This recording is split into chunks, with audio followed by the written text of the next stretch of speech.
Ghost signal. The primary sensor array on Outpost Neuraxis 9 had been operating flawlessly for over 70 cycles. Located on the outer rim of Xeraxian Concordat space, it was designed to detect any approaching vessels long before they reached the prosperous inner systems. Nothing escaped its reach, nothing natural, at least. Lieutenant Commander Ilara Voss stared at her console, recalibrating the sensors for the third time that shift. The readings couldn't be right. She brushed back her silver-tinged hair, a mark of distinction among Xeraxians, and leaned closer to the screen. Specialist Tarn, run a diagnostic on the primary array. I'm seeing anomalous data in Sector 7. The junior officer nodded, his scaled fingers moving rapidly across the holographic interface. Diagnostic running, Commander. Initial results show all systems nominal. Ilara frowned. The signal was still there, a ghost in the void, moving in ways that defied the laws of physics. It appeared briefly on one frequency band, vanished, then reappeared on another. Pattern recognition software failed to classify it. The object, if it was an object, seemed to phase in and out of reality. How long until High Command responds to our alert? She asked, not taking her eyes off the display. They've acknowledged receipt, Commander. Priority assessment team is being assembled. Estimated response time, 14 hours. 14 hours. Ilara didn't like it. The anomaly was behaving with purpose, moving steadily through Concordat space, ignoring established travel lanes and security checkpoints. It wasn't random drift or a sensor malfunction. Something was out there, something intentional. Engage secondary arrays and redirect the Hemlix array telescope. I want visual confirmation. The command center hummed with renewed activity as officers carried out her orders. Ilara had earned her reputation for thoroughness. The last Xeraxian to disregard unusual readings had lost an entire outpost to Meridian raiders decades ago. Visual confirmation attempt processing, Tarn announced. Strange. The Hemlix array is experiencing unexpected power fluctuations. Ilara's head snapped up. Fluctuations. What kind? Systematic pulses. They appear to be. Wait, Commander, they're forming a pattern. The main view screen flickered to life, displaying a sequence of energy pulses emanating from the telescope itself. Not random, structured, deliberate. A cold sensation spread through Ilara's body. The pulses weren't just patterns. They were language. Something was responding to their observation. Lock down all systems, she ordered, her voice steady despite the growing unease. Disconnect the Hemlix array from our network and initiate isolation protocols. Commander, Tarn questioned, clearly confused by the extreme response. The anomaly isn't just passing through our space, Specialist. It's interacting with our technology. Execute isolation now. As the crew worked frantically to separate critical systems, the view screen changed again. The random pulses coalesced into recognizable script, not Xeraxian, not any known species within the Concordat's extensive linguistic database. But the pattern was unmistakable. Communication. Record everything, Ilara ordered. And get me a secure line to High Command. This just became Priority Alpha. Supreme Admiral Karax stood before the assembled War Council, his imposing frame casting a long shadow across the tactical display. 7 members of the Xeraxian high leadership watched him with varying degrees of concern and skepticism. The anomaly has now been detected by 17 different outposts across 3 sectors, he began, gesturing to the holographic map. It moves without apparent propulsion, communicates through our own systems, and leaves no trace we can analyze. Our most sophisticated tracking methods fail to maintain consistent locks. Counselor Vesnik, ancient even by Xeraxian standards, leaned forward. You're suggesting intelligence. A new species. Not new, Karax replied, his voice grim. The linguistic analysis team made a breakthrough 3 hours ago. The patterns match fragments of a language thought extinct for over 4 centuries. The room fell silent. Every Xeraxian knew the history, The Great Expansion, the conflicts that followed, the species deemed too dangerous to coexist with the Concordat's vision of galactic order. Impossible, Counselor Matha said firmly. The humans were eradicated. We witnessed their homeworld's destruction ourselves. Karax nodded. Yes, Earth was rendered uninhabitable. But we've always suspected some may have escaped. Small colonies, perhaps ships that fled beyond our reach. Even if survivors existed, Vesnik countered, they would be primitive by now. How could they produce technology that outpaces our most advanced systems? The Admiral tapped his console, bringing up the data sent from Outpost Neuraxis 9. That's what troubles me most. If these are humans, they've advanced well beyond our projections. The current anomaly displays capabilities we theorized but never achieved. Quantum phasing, direct system interface, possibly even localized manipulation of space-time. Counselor Dravix, head of scientific development, spoke for the first time. The extinction protocols were thorough, Admiral. No species recovers from such devastation, let alone advances. There must be another explanation. Then explain this. Karax activated another display. The council chamber darkened as a recorded transmission played. Strange symbols flashed across the screen, then transformed into Jraxian script. The message was brief but unmistakable. We remember. We are Etuarn. Humanity endures. Lieutenant Commander Ilara Voss had never been summoned to Central Command before. The gleaming spires of Jraxis Prime intimidated even seasoned officers, and she had spent most of her career on frontier outposts. The Supreme Admiral will see you now, and Aid announced, gesturing toward massive doors that parted silently. Ilara stepped into a chamber filled with holographic displays and senior officers engaged in urgent conversation. At the center stood Admiral Karax himself, studying a three-dimensional representation of Concordat space, with numerous red markers indicating anomaly sightings. Lieutenant Commander Voss, he acknowledged without looking up. Your report was most thorough. You're to be commended for recognizing the threat when others dismissed it. Thank you, Admiral, she responded, maintaining proper protocol despite her confusion. May I ask why I've been brought to Central Command? Now Karax turned, his penetrating gaze assessing her. Because you saw patterns where others saw only random data. Because your service record shows an unusual interest in pre-Concordat history. And because I need someone who thinks differently. He gestured, and the holographic display changed to show a detailed analysis of the communications received from the anomaly. What do you see, Commander? Ilara studied the data carefully. The language structure is unlike anything in current use, but there are similarities to ancient human communication protocols. The transmission method, however, suggests technology far beyond what humans possessed during the extinction era. Precisely. Karax nodded.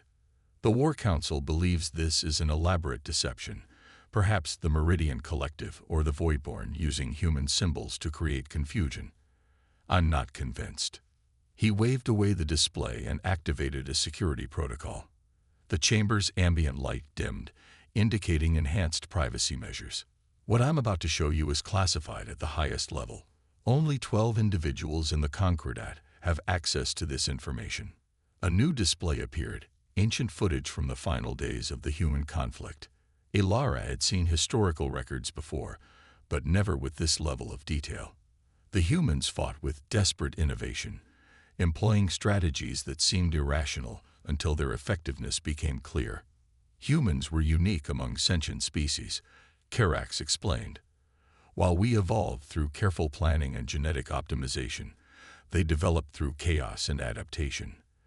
Their history was marked by constant conflict among themselves, forcing rapid technological advancement and unpredictable thinking. The extinction protocols were considered necessary, Ilara said, reciting the official position. Yes, Karax agreed. But there was another reason, one not taught in our academies. Observation had shown that humans, when faced with extinction, didn't surrender. They transformed.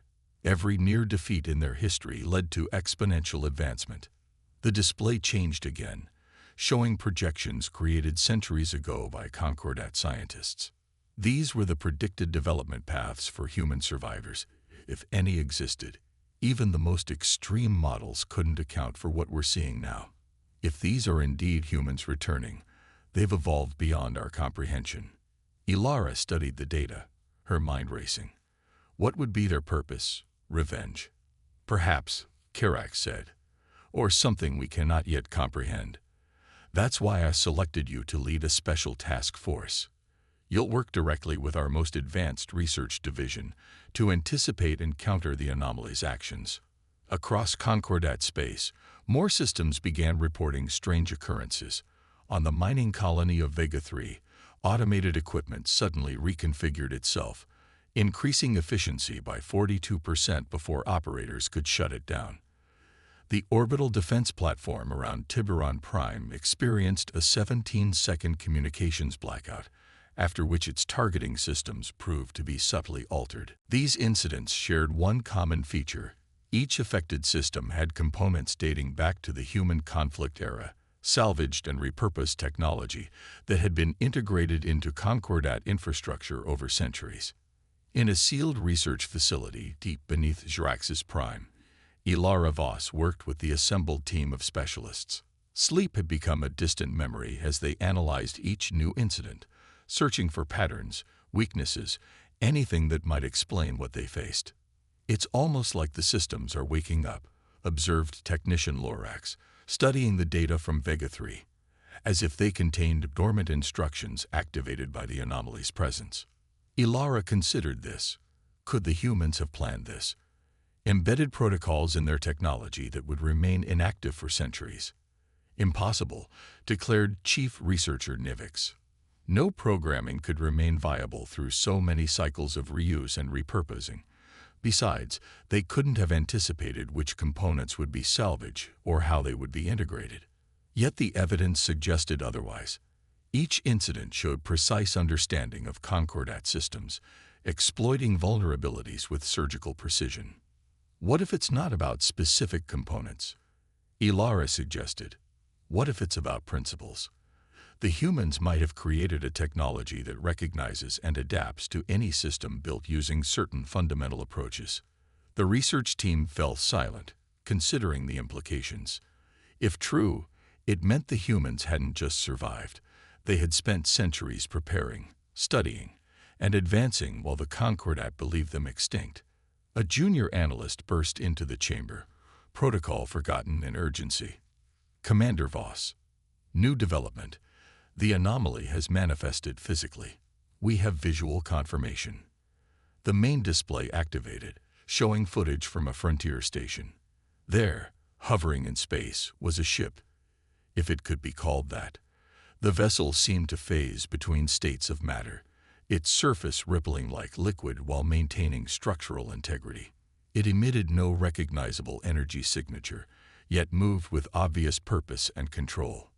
Is it communicating? Ilara asked, noticing strange patterns of light across the vessel's surface. Yes, the analyst confirmed. Not just through our systems now. It's broadcasting directly. Multiple frequencies, multiple methods. Let me hear it, Ilara ordered. The chamber filled with a strange, modulated signal, part mechanical, part organic. As they listened, pattern recognition software worked to decode it. Gradually, words formed in the Zaraxian script. To these HRAXIAN concordate. Your EXTINCTIM protociol's fediality. Humanity survived. Evolved. Remembered. We who were hunted BCAMETE void itself. We who were broken BCAM legion. The Rikikeoning begins. As the message repeated, more reports flooded in from across Concordat space. The anomaly wasn't singular. It was multiplying, manifesting simultaneously in dozens of systems. Something long dormant had awakened, and the Zaraxian Concordat faced a ghost from its past, returned with capabilities beyond comprehension. In the growing chaos, Ilara Voss felt a strange sensation, not just fear, but fascination. The humans had accomplished the impossible. Against all odds, they had survived, adapted, evolved. Whatever came next would reshape the galaxy forever. The ghost signal had become a thundering declaration. Humanity endures. Phantom Fleet. Supreme Admiral Karax stood motionless before the tactical display, watching as red indicators multiplied across Concordat space. Each marker represented a confirmed sighting of what analysts now called phase vessels, ships that seemed to exist between states of matter, appearing and disappearing at will. Behind him, the War Council waited in uncharacteristic silence.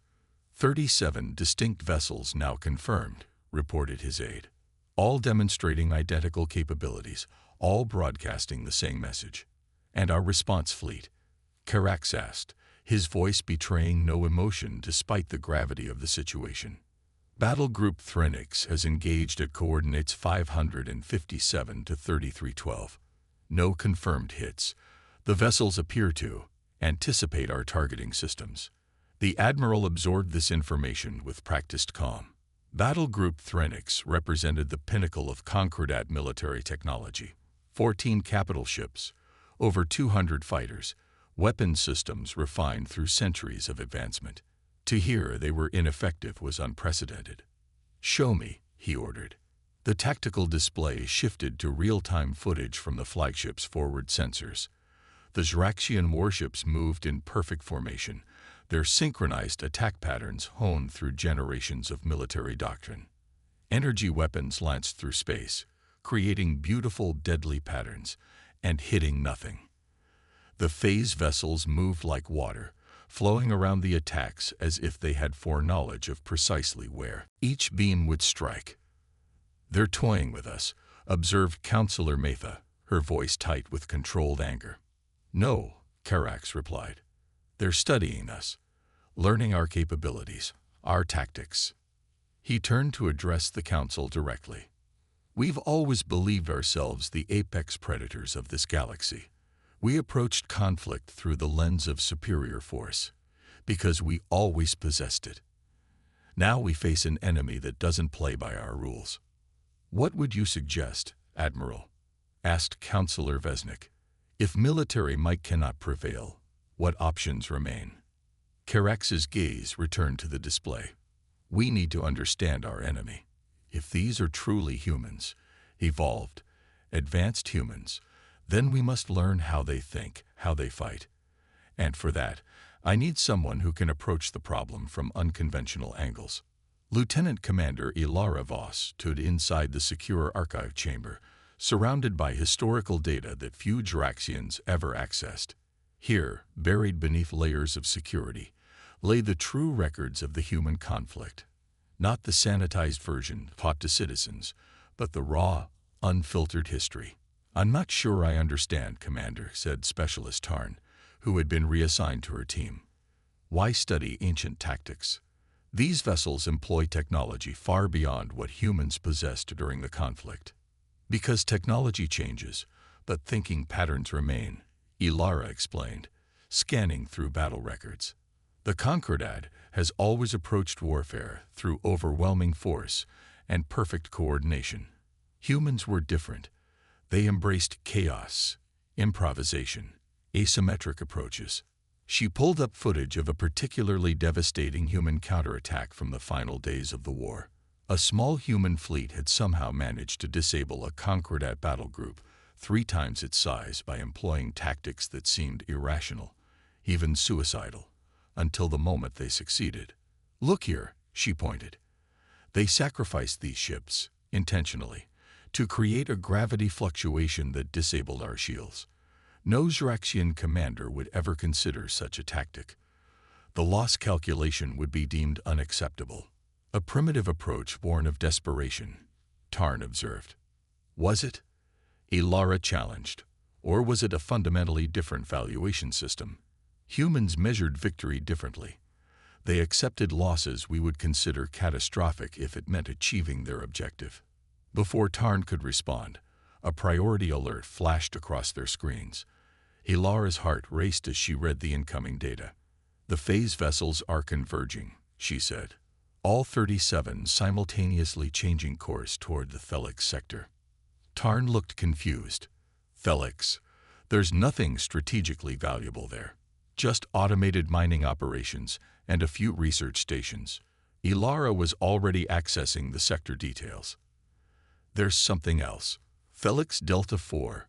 It's one of our oldest research facilities, established during the conflict era." Her fingers flew across the interface, bypassing security protocols with her newly granted clearance. The facility's full designation appeared. Thelix Delta 4, Human Biological Research Archive. "They're after their own history," she whispered. "They're reclaiming their past." Admiral Karax's command shuttle cut through space at maximum velocity, escorted by a full squadron of Concordat's finest pilots. The emergency summons to Thelix Delta 4 had bypassed normal protocols, coming directly from the facility's director. "We'll be arriving in 3 minutes, Admiral," the pilot announced. The facility reports the phase vessel has taken position directly above their main research dome, but has taken no hostile action. Karax acknowledged with a nod, reviewing what little information they had.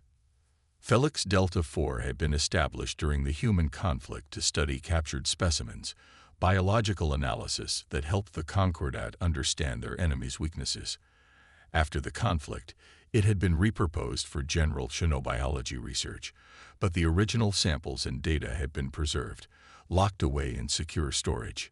The shuttle emerged from faster-than-light travel, and Karax felt his breath catch at the sight before him. Hovering above the research facility was a phase vessel larger than any previously encountered, a massive, shifting structure that seemed to bend light around itself. Unlike the others, this vessel pulsed with visible energy, creating aurora-like patterns across its surface. "Establish communication with the facility director," Karax ordered. The view screen activated, revealing a visibly shaken Zraxian scientist. "Admiral, thank you for responding so quickly. The situation is unprecedented." "Report, Director. What exactly is happening?" "The vessel appeared 3 hours ago. It made no attempt to communicate until approximately 40 minutes ago when it connected to our systems." Karax frowned. "Connected? Explain." "Our security was bypassed instantaneously. No alarms, no resistance. The entity accessed our complete database, with particular focus on the human biological archives. And then," the director hesitated. "Continue," Karax urged. "It began transmitting. Not to us, Admiral. To the samples. The preserved human tissue samples in storage began responding to the transmission. Cellular reactivation, molecular restructuring. Tissue that has been inert for centuries is suddenly evolving." Karax fought to maintain his composure. "Evacuate all personnel immediately. Prepare for facility lockdown." "There's more, Admiral," the director said quietly. "It's communicating with me. Directly. In my mind, it wants to speak with Concordat leadership." Before Karax could respond, the shuttle's systems flickered. The view screen changed, showing not the facility director, but a swirling pattern of light that coalesced into a humanoid form. Not a physical human, but an energy construct that approximated human shape. "Greetings, Supreme Admiral Karax," the entity said, its voice oddly melodic despite the machine translation. "We've been waiting for someone with authority to arrive." Karax maintained rigid control. "I am authorized to speak on behalf of the Zraxian Concordat. Identify yourself." The entity's form shifted, becoming more defined. "I am Nexus 7, representative of the Quantum Collective. You would recognize us as human, though we have evolved beyond the limitations of the species you attempted to eradicate. The human conflict was centuries ago," Karax replied carefully. "The current Concordat seeks peaceful relations with all sentient species." Peace. The entity seemed to find this amusing. "Your archives tell a different story, Admiral. Even now, your scientists study our remains, searching for weaknesses should we ever return. Your tactical systems still contain contingency plans for human extermination. Karax couldn't deny it. The extinction protocols had never been rescinded, merely archived. If you're not here for retribution, what do you want? The entity's form rippled. First, understanding. We've spent centuries rebuilding, evolving, preparing, not just to survive, but to ensure you can never again threaten our existence. Now we want to know if coexistence is possible, or if the Zraxian mind remains unchanged. A test, Karax asked. Of sorts. Your actions in the coming days will determine whether we pursue alliance or implementation of our own protective measures. The view screen returned to normal, showing the facility director's shocked face. Outside, the phase vessel began to move away from the research station, accelerating rapidly before vanishing in a flash of exotic energy. Ilara Voss arrived at Felix Delta 412 hours after Admiral Karax's encounter with the entity calling itself Nexus 7. The facility had been converted into a makeshift command center, with the best minds of the Concordat working frantically to analyze what had happened. The Admiral is waiting for you, an aide informed her, leading Ilara through the bustling corridor to a secure chamber at the heart of the facility. Inside, Karax stood with Chief Researcher Nevix, examining holographic representations of the phase vessel's energy patterns. Lieutenant Commander, Karax acknowledged. Your insights have proven valuable. I want you to see what we've discovered. He activated a secure display, showing microscopic images of the human tissue samples stored at the facility. Ilara gasped at what she saw. The cells weren't just active, they were transforming, reorganizing at the molecular level. The phase vessel's transmission altered their fundamental structure, Nevix explained. They're becoming something new, a hybrid of organic matter and what appears to be quantum-entangled particles. Ilara studied the images. They're creating a new form of life, or revealing what they've become, Karax suggested. I believe this is a demonstration of how humanity survived. They transcended physical limitations. But how? Ilara asked. Such evolution should have taken millions of years, not centuries. Nevix looked uncomfortable. There is another possibility. During the conflict, our scientists discovered that human consciousness could theoretically be transferred to a quantum substrate. The research was deemed too dangerous and abandoned. But the humans continued it, Karax finished. They found a way to evolve beyond physical form. If that's true, Ilara said slowly, then the beings we're facing aren't just technologically superior. They operate under completely different rules of existence. Before anyone could respond, alarms blared throughout the facility. The main view screen activated automatically, showing space around the station. Emerging from what appeared to be folds in the fabric of reality came dozens of phase vessels, then hundreds. The Phantom Fleet, Ilara whispered. Karax was already connecting to Central Command. All Concordat forces, Priority Alpha, defensive positions around core worlds. Do not engage unless directly threatened. The phase vessels arranged themselves in a formation that stretched across the entire star system, not concentrating for attack, but spreading out in a pattern that made strategic sense only when viewed three-dimensionally. They're creating a containment field, Nevix realized, surrounding the entire sector. On the communications array, a signal appeared, the same melodic voice Karax had encountered before. The demonstration begins, Admiral, announced Nexus 7. Watch carefully. Understanding is the first step toward survival. Throughout Concordat space, every system containing repurposed human technology suddenly activated specific protocols. Not attacking, not destroying, transforming. Mining equipment reconfigured to new purposes. Communication arrays began broadcasting unfamiliar signals. Defense platforms adjusted their shields to new frequencies.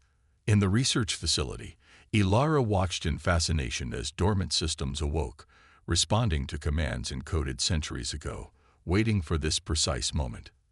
It was never about revenge, she said quietly. They'd been among us all along, sleeping in our technology, waiting to be awakened.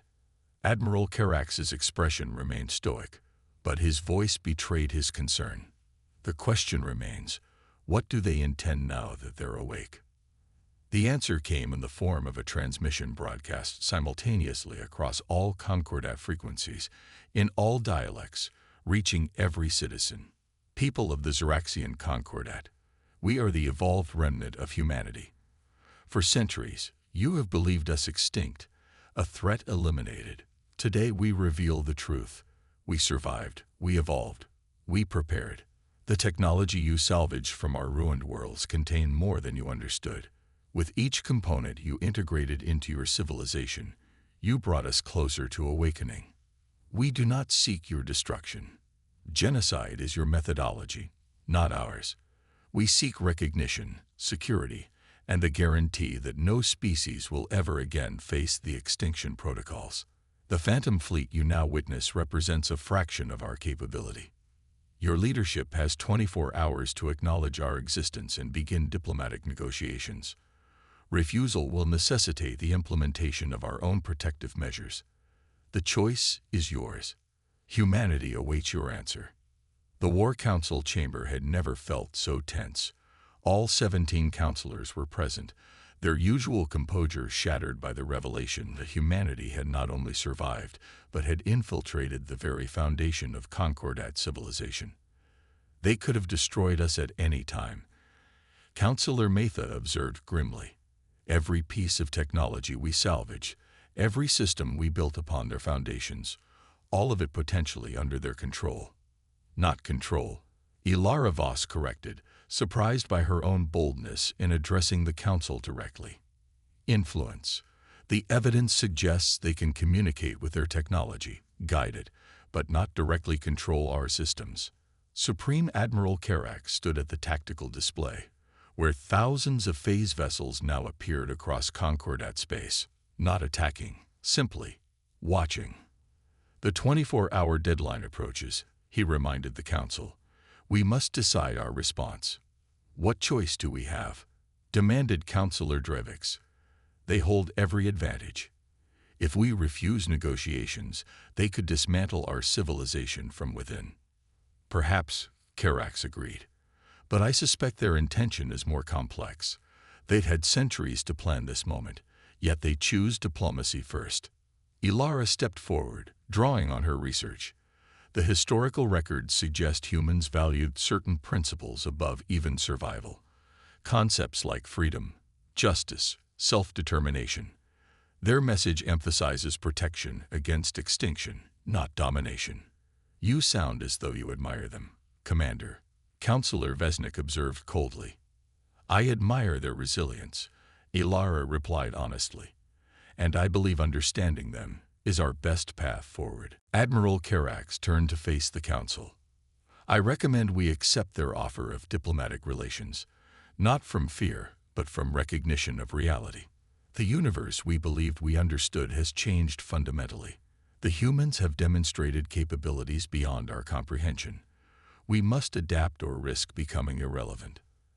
As the council debated, Ilara studied the tactical display, watching the Phantom Fleet maintain its perfect formation. These weren't just ships, they were manifestations of a consciousness that had transcended physical limitations, a species that had refused extinction and forged a new path of existence. Whether that path would lead to peaceful coexistence or a new form of conflict remained to be seen. But one thing was certain. The galaxy had entered a new era. The Phantom Fleet heralded not just the return of humanity, but the emergence of something entirely new, a fusion of biology, technology, and quantum consciousness that defied all Concordat understanding. And as the Council voted unanimously to open diplomatic channels with the human quantum collective, Ilara Voss couldn't help but wonder what other secrets humanity had preserved through their centuries of silent evolution. The Phantom Fleet might be just the beginning of revelations that would reshape galactic civilization forever. The hidden colony.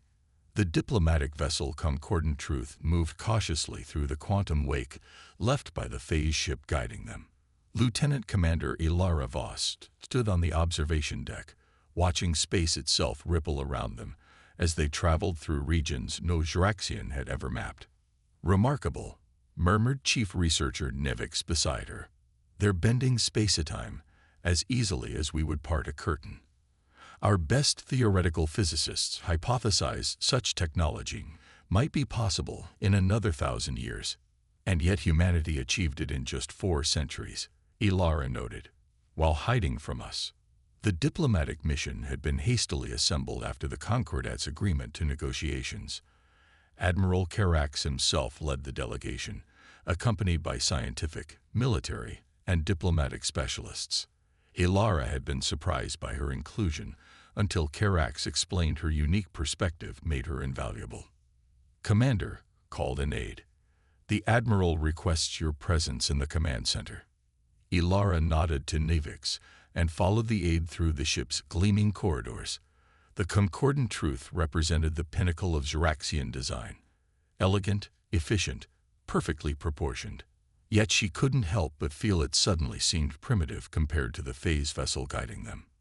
In the command center, Admiral Carax stood with the ship's captain and the head diplomat, Envoy Threll. All 3 wore grave expressions. "Lieutenant Commander," Carax acknowledged, "our guide has informed us we're approaching our destination. I want your assessment of what we might face." The main view screen activated, showing the phase vessel ahead suddenly decelerating. Beyond it, space seemed to shimmer and distort. "Cloaking technology," the captain wondered. "Something more fundamental," Carax replied. "They're not hiding their location. They're manipulating dimensional boundaries." The shimmering intensified, then parted like a veil being drawn aside. What lay beyond defied comprehension. Not a planet, not a space station, but something between. A massive construct that seemed to exist partially in normal space and partially elsewhere. Its architecture followed no recognizable pattern, structures flowing into one another in ways that shouldn't be physically possible. "The hidden colony," whispered Ilara, understanding dawning. They didn't just survive in isolated pockets, they created their own realm. The phase vessel accelerated toward the construct, and the Concordant Truth followed cautiously. As they drew closer, details became apparent. The colony was alive with activity, sections reconfiguring themselves continuously. Energy patterns flowed across its surface like blood through veins. "Receiving transmission," announced the communications officer. Text only. Words appeared on the view screen. "Welcome to Nexus Prime, representatives of the Zraxian Concordat. You are the first non-humans to witness our home in 4 centuries. Prepare for dimensional transition. Your vessel will experience temporary system fluctuations." Before anyone could respond, the space around their ship shimmered. For a brief, disorienting moment, Ilara felt as though she existed in multiple places simultaneously. Then reality stabilized, and the view screen showed they had somehow passed through the outer barrier of the construct. "All systems experiencing power fluctuations," reported the ship's engineer.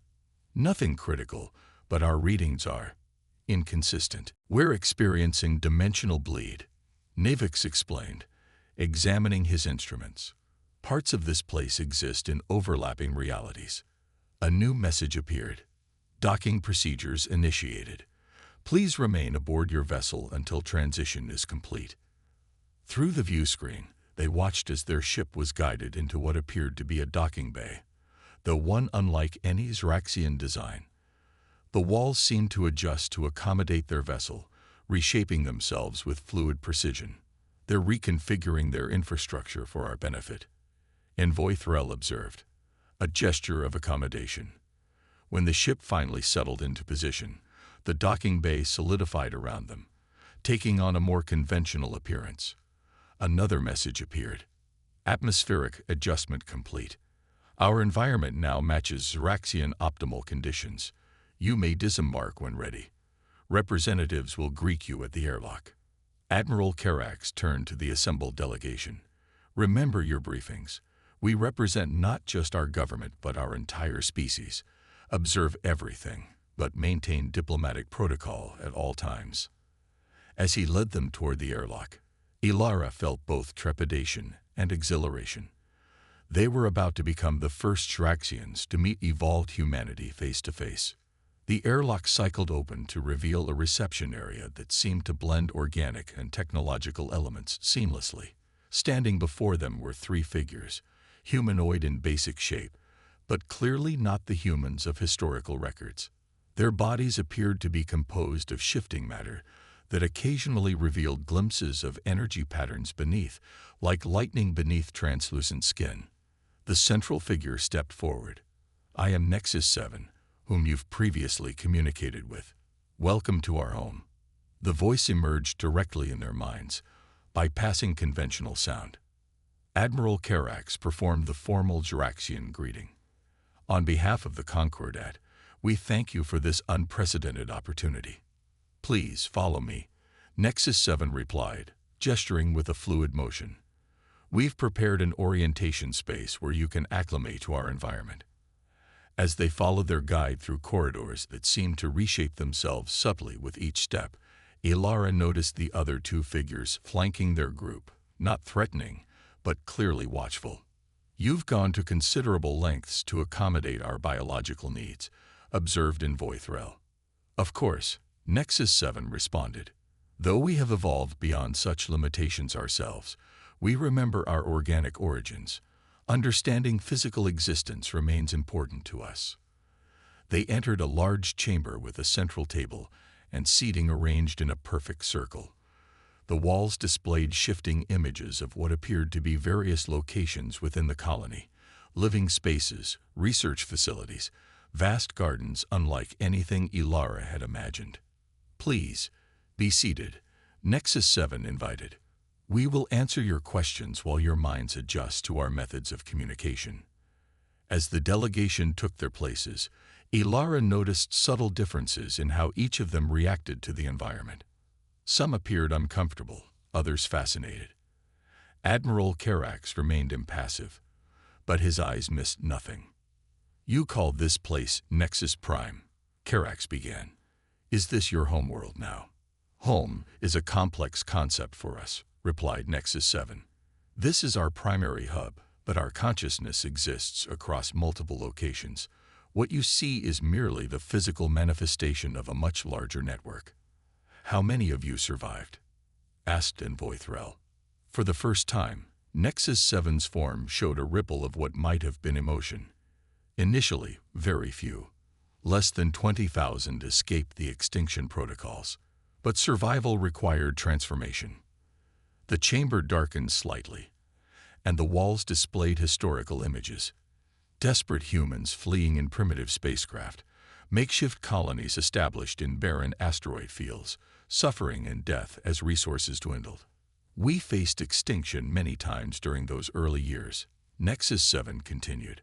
"Our biological forms were failing. Our technology was insufficient. But necessity drove innovation. The images change, showing humans connecting themselves to increasingly complex machinery, neural interfaces growing more sophisticated, bodies being sustained by technology that gradually replaced organic components. The breakthrough came from an unexpected source," explained Nexus 7. "Research into quantum consciousness, work that had been theoretical before the conflict. We discovered that consciousness itself could be transferred, first to technological substrates, then to quantum fields that existed independent of conventional matter." "You abandoned your physical forms?" asked Chief Researcher Nevix, unable to hide his scientific curiosity. "We transcended them," corrected Nexus 7. "Some chose to maintain physical vessels for certain functions,